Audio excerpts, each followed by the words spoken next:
Welcome to our channel. Today we how to log in to Discover Credit Card app, easy access step by step clearly.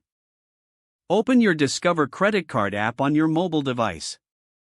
If you haven't installed the app yet, download it from the App Store or Google Play Store. Once the app is open, you will see the login screen. Enter your username in the designated field.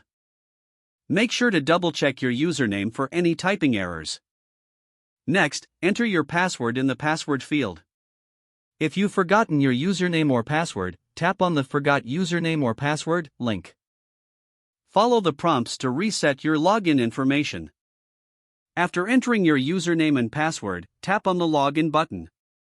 Wait for a few moments as the app processes your login request. If your credentials are correct, you will be redirected to your account dashboard. In case of login issues, check your internet connection for stability. If problems persist, consider contacting Discover customer support for assistance. Once logged in, you can view your account balance and transaction history easily. Now you are ready to navigate your Discover Credit Card app with ease. If the page does not load, refresh the browser or try again in a private or incognito window. Make sure you are using the correct email address, then retype it carefully to avoid small typos.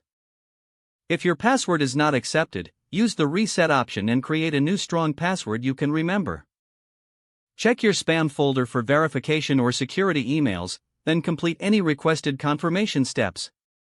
Enable two-factor authentication if available to improve account security and reduce unauthorized access risk. After signing in, review your profile details so your contact information and settings are accurate and current. If you see an error message, note it down and try again after restarting your device and internet connection. Log out when you finish, especially on shared devices, to keep your account and payment information secure. If the page does not load, refresh the browser or try again in a private or incognito window. Make sure you are using the correct email address, then retype it carefully to avoid small typos. If your password is not accepted, use the reset option and create a new strong password you can remember. Check your spam folder for verification or security emails, then complete any requested confirmation steps. Enable two-factor authentication if available to improve account security and reduce unauthorized access risk. Don't forget to like this video and subscribe to our channel for more step-by-step tech guides.